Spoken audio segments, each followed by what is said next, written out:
আসসালামু আলাইকুম। প্রিয় দর্শক, ঘটনাটা গতকালকে বৃহস্পতিবার ঢাকা বিশ্ববিদ্যালয়ের সিন্ডিকেট একটা লম্বা মিটিং করেছে। সকাল থেকে শুরু করে 10টা থেকে শুরু করে একদম 4টা পর্যন্ত। সেই লম্বা মিটিংয়ে সব সিন্ডিকেটে যারা মেম্বার তারা তো আর আমার আপনার মতো এলেবেলে লোক না, তারা খুব জ্ঞানী গুণী লোক এবং তারা অত্যন্ত মেধাবী, অত্যন্ত দেশপ্রেমিক এবং অত্যন্ত গুরুত্বপূর্ণ ব্যক্তি। এই গুরুত্বপূর্ণ ব্যক্তিরা মিলে একটা প্রস্তাব নিয়েছে, সিদ্ধান্ত নিতে পারে নাই, একটা প্রস্তাব নিয়েছে, প্রস্তাব গ্রহণ দিয়েছে। সেই প্রস্তাবটা কি? প্রস্তাবটা হলো ঢাকা বিশ্ববিদ্যালয়ের 2টি হল এবং কিছু স্থাপনার নাম পরিবর্তন করতে হবে। দেশ ও জাতি এবং ঢাকা বিশ্ববিদ্যালয়ের মতো একটা শিক্ষা প্রতিষ্ঠান তার শনৈ উন্নতিকে ত্বরান্বিত করার জন্য, স্থায়ী করার জন্য এই ধরনের তারা গুরুত্বপূর্ণ কিছু প্রস্তাব নিয়েছে। সেই প্রস্তাবগুলো কি? খুব ক্যাটাগরিক্যালি অনেকগুলি বলা যায় যে 5টা স্থাপনা তারা নাম পরিবর্তনের সুপারিশ তারা করেছে। সেগুলো কি কি? 1 নম্বর প্রস্তাব হলো আবাসিক একটা হল ছিল বঙ্গবন্ধু শেখ মুজিবুর রহমান হল, সেই হলের নাম পরিবর্তন করে শহীদ ওসমান হাদি হল এই নামকরণ সুপারিশ তারা করেছে সিন্ডিকেটের বৈঠকে। একই সঙ্গে বঙ্গমাতা শেখ ফজিলুত্তরনেসা হল যেটা ছিল মেয়েদের হল, সেটার নাম পাল্টিয়ে বীর প্রতীক ক্যাপ্টেন সেতারা বেগম হল নামকরণ করা হয়েছে। এর পাশাপাশি আরও কিছু চেঞ্জ করা হয়েছে। সেগুলো হলো শহীদ অ্যাথলেট সুলতানা কামাল হোস্টেল ছিল একটা, সেটার নাম পরিবর্তন করে বীর প্রতীক তারামন বিবির নামে করার সুপারিশ করা হয়েছে। আর রাসেল টাওয়ার ও বঙ্গবন্ধু টাওয়ারের নাম বদলানোর জন্য সুপারিশ করা হয়েছে। কি নাম করা যায় এই দুটো, সেটা বাট তারা এখনো ঠিক করে নাই। তারা এই 5টা সিদ্ধান্ত গতকালকে বৃহস্পতিবারের সিন্ডিকেটের সভায় তারা নিয়ে তারা এই প্রস্তাবনাগুলো সিনেটে পাঠিয়েছে এবং সিনেট পরে ঠিক করবে তারা এটা কতটুকু গ্রহণ করবে কি করবে না। সিনেট কি করবে না করবে সেটা পরের ব্যাপার। আমি আগে আলোচনা করছি এ ধরনের প্রস্তাব তারা পাঠাচ্ছে যারা সিন্ডিকেট, এটা অত্যন্ত গুরুত্বপূর্ণ একটা বডি, কিন্তু সেই সিন্ডিকেটের থেকে এই ধরনের সিদ্ধান্ত এসেছে। প্রশ্ন হচ্ছে কেন এই মুহূর্তে এগুলি করার কি প্রয়োজন ছিল? দেখুন, ঢাকা বিশ্ববিদ্যালয়ে বঙ্গবন্ধু শেখ মুজিবুর রহমান নামে একটা হল আছে, আবার একই সঙ্গে জিয়াউর রহমানের নামেও একটা হল আছে, শহীদ জিয়া হল আছে, কিন্তু 2টো হল আছে। এবং পুরো শেখ হাসিনার যে 17 বছরের শাসন আমল, সেই শাসন আমলেও এই 2টো হলের নাম ছিল, এভাবেই ছিল। জিয়া হলও ছিল, বঙ্গবন্ধু হলও ছিল। শেখ হাসিনা স্বৈরাচারী ছিলেন, শেখ হাসিনা ফ্যাসিবাদ ছিলেন, ফ্যাসিবাদী শাসন কায়েম করেছেন। সেই ফ্যাসিবাদও কিন্তু, সেই স্বৈরাচারও কিন্তু জিয়া হলের নাম পরিবর্তন করা প্রয়োজন বোধ করেনি। আমরা ডক্টর ইউনূসের অন্তর্বর্তীকালীন সরকারের দায়িত্ব দিয়েছি, তারা এসে এই মহান কাজগুলো একটার পর একটা করছেন। একথা মানতে আমার কোনো দ্বিধা নাই যে শেখ হাসিনারা বলে উনি এই দেশের অনেকগুলো প্রতিষ্ঠানের নাম ওনার পিতার নামে, মাতার নামে, ভাইয়ের নামে, ভাইয়ের বউয়ের নামে, তা ওনার নিজের নামে, ওনার বিভিন্ন পরিবারের অন্য সদস্যদের নামে করেছিলেন। এবং এটা একদম এটাকে কি বল, দৃষ্টিকটু পর্যায়ে পৌঁছে গিয়েছিল। কোনো সন্দেহ নেই এতে। আপনি সেই নামগুলো অবশ্যই পরিবর্তন করতে পারেন, কিন্তু শেখ হাসিনা দায়িত্বে আসার আগেই যিনি বিখ্যাত, এদেশের জন্মের সঙ্গে যার সম্পর্ক এবং যার নেতৃত্বে আমাদের স্বাধীনতা অর্জিত হয়েছে, তার পরিচয় কি শেখ হাসিনার পরিবারের সদস্য হিসাবে, নাকি উনি নিজেই নিজের পরিচয়ে পরিচিত? এটা কিন্তু একটা গুরুত্বপূর্ণ ইস্যু। বঙ্গবন্ধু শেখ মুজিবুর রহমান উনি কি শেখ হাসিনার পিতা হিসেবে পরিচিত, নাকি উনি ওনার নিজের কারণে পরিচিত? এদেশের জন্মের সঙ্গে, আমাদের স্বাধীনতার সঙ্গে কি ওনার নাম জড়িত নেই? আপনি ওনার নামকে অবমূল্যায়ন করতে পারেন কখন? যদি আপনি মনে করেন, বর্তমানে একটা ধারা প্রচলিত আছে, কিন্তু সেই ধারাটা হলো 71 সালে এখানে কোনো মুক্তিযুদ্ধ হয়নি। 71 সালে যা ঘটেছে সেটা হলো ভারতের ষড়যন্ত্র, এবং ভারত ষড়যন্ত্র করে আমাদের ভাইয়ে ভাইয়ের মধ্যে বিরোধ ঘটিয়েছে, ভাই ভাইকে বিচ্ছিন্ন করে দিয়েছে। এই যে তত্ত্বটা এখন চলছে, আমাদের অনেক বুদ্ধিজীবীরা এই ধরনের তত্ত্ব বিভিন্ন জায়গায় বলার শুরু করেছেন। যদি সেই তত্ত্বটা আপনি মানেন, কেবল তাহলেই আপনি বঙ্গবন্ধু শেখ মুজিবকে অবমূল্যায়ন করতে পারেন। এছাড়া আর কোনোভাবে তাকে অস্বীকার করার কোনো উপায় নাই। আজকে বিভিন্নভাবে নানাজন যারা কথা বলছে, যারা শেখ হাসিনাকে স্বৈরাচার বলছে, অমুক বলছে, তমুক বলছে, তারাও কিন্তু বঙ্গবন্ধুকে অস্বীকার করার সাহস পাচ্ছে না। বলছে না, ওনার একটা ভূমিকা ছিল, স্বাধীনতা যুদ্ধের সময় ছিল, কিন্তু ওনার শাসন কার্য যখন উনি শুরু করেছেন তখন উনি স্বৈরাচারী হয়ে গেছেন, তখন উনি ফ্যাসিবাদের কায়েম করা শুরু করেছেন। আমি মানি এটা হতে পারে, এটা যদি হয়ও, উনি শাসন ক্ষমতা উনি খুব ব্যর্থ ছিলেন, এটা আমি নিজেও মনে করি যে ওনার শাসন যেভাবে পরিচালনা করেছেন সেটাকে সফল বলা যাবে না। আমাদের দেশে কি অসফল শাসকের কোনো সীমা অসীমা আছে? বঙ্গবন্ধু মারা গেছেন ৭৫ সালে। ভাবুন, বঙ্গবন্ধু মারা গেছেন ৭৫ সালে। ৭৫-এর পর এখন পর্যন্ত কত বছর হয়েছে ভাবুন একবার, আপনার ৫০ বছর হয়ে গেছে। এই ৫০ বছর তো বঙ্গবন্ধু নাই। এই সময় কে কি উন্নতি করছে ভাই বলেন? সেই উন্নতি কোথায়? এর মধ্যে জিয়াউর রহমান সাহেব শাসন করেছেন, এরশাদ শাসন করেছেন, খালেদা জিয়া শাসন করেছেন এবং শেখ হাসিনা শাসন করেছেন। ঠিক আছে, সেই সঙ্গে শেখ হাসিনা তার স্বৈরাচারী শাসন চালিয়েছেন ২০০৯ থেকে। ২০০৯-এর আগ পর্যন্ত তো মাত্র শেখ হাসিনা ৫ বছর ছিলেন, ৯৬ থেকে ২০০১। বাকি সময় তো অন্য সবাই ছিলেন। তারা কি করেছেন? দেশের কি উন্নতি করেছেন বলেন? সেই উন্নতি আপনি দেখেছেন? তো সবই চলেছে ধারাবাহিকভাবে। কেউ দেশটাকে বেহেশত বানিয়ে ফেলেনি, আবার কেউ দোজগও বানিয়ে ফেলেনি। দেশটা এরকমই চলেছে। আগামীতে যারা ক্ষমতায় আসবে তারাও দেশটাকে বেহেশত বানিয়ে ফেলবে না, তারাও দেশটাকে দোজগ বানিয়ে ফেলবে না। তারা তাদের মতো করেই চালাবে, ভালো মন্দ মিলিয়েই চলবে। হয়তো মন্দের ভাগ বেশি হবে, তখন আমরা গালাগালি করব। যদি ভালোর ভাগ বেশি হয় তখন সেটাকে আমরা দেখব অথবা প্রশংসা করব। এই তো হবে রে ভাই, হয়তো মন্দই বেশি হবে। কিন্তু তার মানে এই না যে ৭৫ পর্যন্ত যিনি করেছেন এই জন্য তার নামই থাকা চলবে না, তার আগের সমস্ত কৃতিত্বকে আপনি বাতিল করে দিবেন। এটা তো ভাই হয় না, এটা তো হয় না। তো আপনি এখানে কার নাম ঢুকিয়েছেন?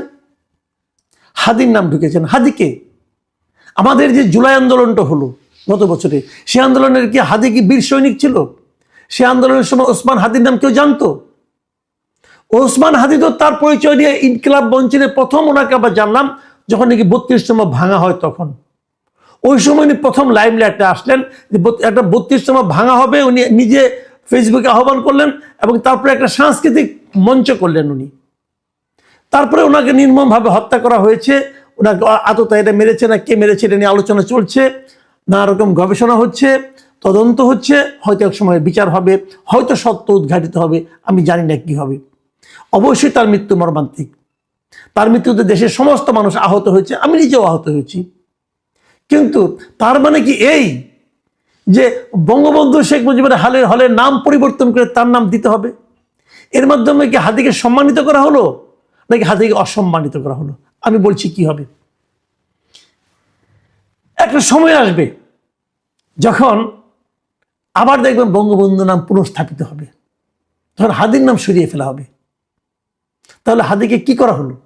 আপনি হাদির নামে আরেকটা হল করতেন, কোনো সমস্যা তো নাই। আপনি হাদির নামে একটা নতুন হল করেন, কিন্তু তা করলেন না।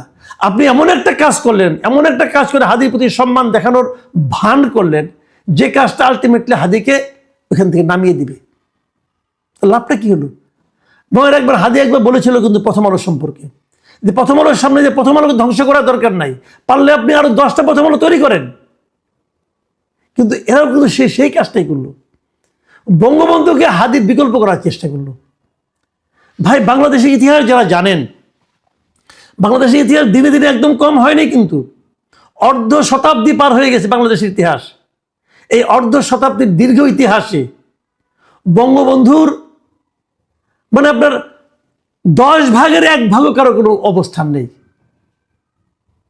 বঙ্গবন্ধু যত বড় নেতা ছিলেন তার ১০ ভাগের ১ ভাগও অন্য কারো অবস্থান হবে না এই দেশে, কারণ ওটা সময়ের দাবি। উনি পরে ৩ বছর কি করেছেন আর তার আগের ৩০ বছর কি করেছেন, দুটোই দেখতে হবে। একটা রাষ্ট্র নতুন একটা রাষ্ট্র জন্ম হওয়া, তার পেছনে যার যে ভূমিকা, সেই ভূমিকার পরের ভূমিকা এক না। সন্তান যে জন্ম দেয়, যে মাতা পিতা, তাদের যে ভূমিকা, আর পরে তার যে ধাত্রী হয়, স্কুল শিক্ষক হয়, প্রাইমারি শিক্ষক অথবা হাই স্কুলের শিক্ষক অথবা কলেজ শিক্ষক, সবারই অবদান আছে। কিন্তু জন্মের সময় মা বাবার যে অবদান, সেটাকে আপনি যদি অস্বীকার করেন, তাহলে তো আপনি জারজ হয়ে যাবেন ভাই। এই জিনিসটা মাথায় আছে কারো? বাবার নাম পরিবর্তন করা যায় না। আপনি অন্যান্যদের নাম প্রতিস্থাপন করেন, অন্যান্য নাম বসান, কোনো আপত্তি নাই, কিন্তু ওই নাম পাল্টিয়ে কেন? এটা হলো একটা মানসিকতা। এই মানসিকতা প্রমাণ কিন্তু আমরা আগের থেকে দেখছি, এই মানসিকতার প্রতিফলন আমরা দেখছি। এই 2024 জুলাই আন্দোলনের পর নতুন যে সরকার এসেছে, এই যে অন্তর্বর্তীকালীন সরকার এসেছে, তাদের প্রশ্রয়ে, তাদের আশকারায়, অথবা আমি বলবো তাদের প্ররোচনায় এই প্রজেক্ট চলছে। আপনাদের মনে আছে নিশ্চয়ই, এবছরের প্রথম দিকে কুষ্টিয়া ইসলামী বিশ্ববিদ্যালয়ে, ওখানেও শেখ মুজিবুর রহমান নামে একটা হল ছিল। সেই হলের নাম পরিবর্তন করে আপনারা কি রেখেছেন? শাহ আজিজুর রহমান হল। ওখানকার সিন্ডিকেট কে? শাহ আজিজুর রহমান। শাহ আজিজুর রহমান হল সেই ব্যক্তি, যে ব্যক্তি নাকি আমাদের স্বাধীনতা আন্দোলনের সময় পূর্ব পাকিস্তান সরকারের পক্ষ হয়ে জাতিসংঘে গিয়ে এই মুক্তিযুদ্ধের বিরোধিতা করেছিল। এর ডকুমেন্টেড, এটা কিন্তু বানিয়ে বলছে না। তার মানে কি? ওই সময় স্বাধীনতা যুদ্ধের সময় যিনি স্বাধীনতা যুদ্ধের মহানায়ক ছিলেন, তার পরিবর্তন করে আপনি স্বাধীনতার বিরোধিতাকারী, যিনি আন্তর্জাতিকভাবে যিনি ভূমিকা রেখেছেন, বিরোধিতা করেছেন, তার নাম প্রতিস্থাপন করেছেন। তার মানে আপনি বোঝাতে চেয়েছেন যে 71-এর যুদ্ধ, মুক্তিযুদ্ধের পক্ষের চেয়ে মুক্তিযুদ্ধের বিপক্ষে যিনি বিপক্ষ ছিলেন, তাকে প্রতিস্থাপন করতে হবে। আপনারা তো সেই কাজটাই করছেন রে ভাই। এই কাজ করার মাধ্যমে হয়তো অনেকে পেছনে আছেন, কেউ সামনে আছেন। যিনি পেছনে আছেন তাদের হয়তো আরো বড় কোনো লক্ষ্য আছে। আমি মনে করি এই ধরনের ঘটনা যখন আপনারা ঘটাবেন, আপনাদের সেই বড় লক্ষ্য অর্জনে আপনারা পিছিয়ে পড়বেন। আর যারা ঘটাচ্ছেন তাদের মূর্খতা দেখে আমার মাঝে মাঝে করুণা হয়। আর ঢাকা বিশ্ববিদ্যালয়, তাদের কথা কি বলবো, ভাবতে লজ্জা লাগে যে এই বিশ্ববিদ্যালয়ে একসময় আমিও পড়তাম। এত সংকীর্ণ হবে মানুষের দৃষ্টিভঙ্গি, এত সংকীর্ণ। দুদিন পরে দেখবেন আরেক দল আসবে, তারা এসে জিয়াউর রহমানের নাম পরিবর্তন করবে। আরেকটা ঘটনা বলে আমি শেষ করি এখানে। দেখুন, আমাদের এই যে এয়ারপোর্টটার নাম, এটা যখন তৈরি হয়, এর সাথে আমাদের এটা উদ্বোধন হয়, তখন এটার নাম ছিল জিয়া আন্তর্জাতিক বিমানবন্দর। ঠিক ছিল। এই হাসিনা সরকার এসে এই নাম পরিবর্তন করলো। কেন আপনি পরিবর্তন করলেন? নামটা তো আপনি বসান নাই, এই নাম তো আপনি দেন নাই, আরেকজন আপনার আগে যারা ছিলেন তারা এই নামটা দিয়েছিলেন, এবং সেটা জিয়াউর রহমানের দলও করে নাই, এরশাদ সাহেব করেছিলেন। সে জিয়া আন্তর্জাতিক বিমানবন্দরের নাম পরিবর্তন করে হয়তো শাহজালাল আন্তর্জাতিক বিমানবন্দর করতে হবে কেন রে ভাই? দুজনের সঙ্গে আমি তুলনা করছি না, কেন করতে হবে বলুন? এগুলো কোনো কাজের কথা না, এগুলো কোনোভাবেই কাজের কথা না। মানে নাম পরিবর্তনের মাধ্যমে আপনি কি মানুষের হৃদয় থেকে তার নামটাকে সরিয়ে দিতে পারেন? এটা হয়? এগুলো আমরা দেখেছি, এগুলি হওয়া উচিত না। দেখুন, আমি আর একটা কথা বলে শেষ করি। ওই যে আমি বললাম না যে আপনার কুষ্টিয়ার ইসলামী বিশ্ববিদ্যালয়ে, ওখানে দেখেন তারা কতগুলি নাম, কেবল যে শাহজিজের নামে বানিয়েছে তা না। ওখানে একটা ভবন ছিল, বিজ্ঞান ভবন, তার নাম ছিল ওয়াজেদ মিয়া বিজ্ঞান ভবন। ওয়াজেদ মিয়া কে ছিলেন? এই আণবিক শক্তি কমিশনের প্রথমে সদস্য ছিলেন, তারপরে আপনার চেয়ারম্যান ছিলেন। এই যে ওয়াজেদ মিয়া নামে একটা বিজ্ঞান ভবন, উনি বাংলাদেশের স্বীকৃত একজন বিজ্ঞানী, এবং উনি খালেদা জিয়া যখন প্রধানমন্ত্রী ছিলেন তখনই কিন্তু এখানে উনি খুব গুরুত্বপূর্ণ পদে ছিলেন। খালেদা জিয়া ওনাকে সম্মান করেছিলেন, ওনার প্রতিভার সম্মান করেছিলেন। সেই ওয়াজেদ মিয়া নামে যে বিজ্ঞান ভবন আছে, এটা পাল্টে আপনি দেখেছেন ইবনে সিনা বিজ্ঞান ভবন। কেন? ইবনে সিনা আমাদের দেশের জন্য কি তার ভূমিকা? তার বাড়ি কি কুষ্টিয়া? বলেন আপনি, তার বাড়ি কি কুষ্টিয়া? হ্যাঁ, ইবনে সিনা মুসলিম বিশ্বের একজন বড় বিজ্ঞানী ছিলেন, কোনো সন্দেহ নাই। চিকিৎসা ক্ষেত্রে তার বড় ভূমিকা ছিল। ভাই, এই লোকের জন্ম হয়েছে সেই 10ম শতাব্দীতে। তার নামে ঠিক আছে, তার নাম আপনি রাখেন, তার নামে আরেকটা রাখেন। তো ওই ওয়াজেদ মিয়া কি ভুলটা করলো? ওয়াজেদ মিয়া শেখ হাসিনার হাজবেন্ড ছিলেন, এটা যেমন সত্য, পাশাপাশি এটাও সত্য ওয়াজেদ মিয়া জীবনে কোনোদিন শেখ হাসিনার পরিচয়ে পরিচিত হননি, জীবনে কোনোদিন না। ওনার সঙ্গে আমার ব্যক্তিগত পরিচয় ছিল। ওয়াজেদ মিয়া নিজেকে শেখ হাসিনার হাজবেন্ড বলতে, প্রচার করতে অপছন্দ করতেন।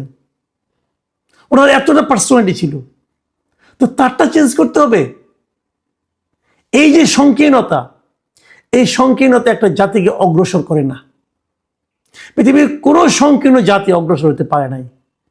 আমরা একটা উদ্ভট জাতি, অদ্ভুত জাতি। আমরা নিজেদেরকে সংকীর্ণ করতে ভালোবাসি, আমরা নিজেদেরকে বিভক্ত করতে ভালোবাসি, আমরা অপরের প্রশংসা না করে অপরের সমালোচনা করতে পছন্দ করি, অপরের নিন্দা করতে পছন্দ করি। এইভাবে একটা জাতি অগ্রসর হতে পারে না। কেবলমাত্র পশ্চাৎপদ মানসিকতা যাদের মধ্যে দৃঢ় একটা অবস্থান করে নিয়েছে, কেবল তাদের পক্ষেই এ ধরনের আত্মঘাতী সিদ্ধান্তগুলি নেওয়া সম্ভব।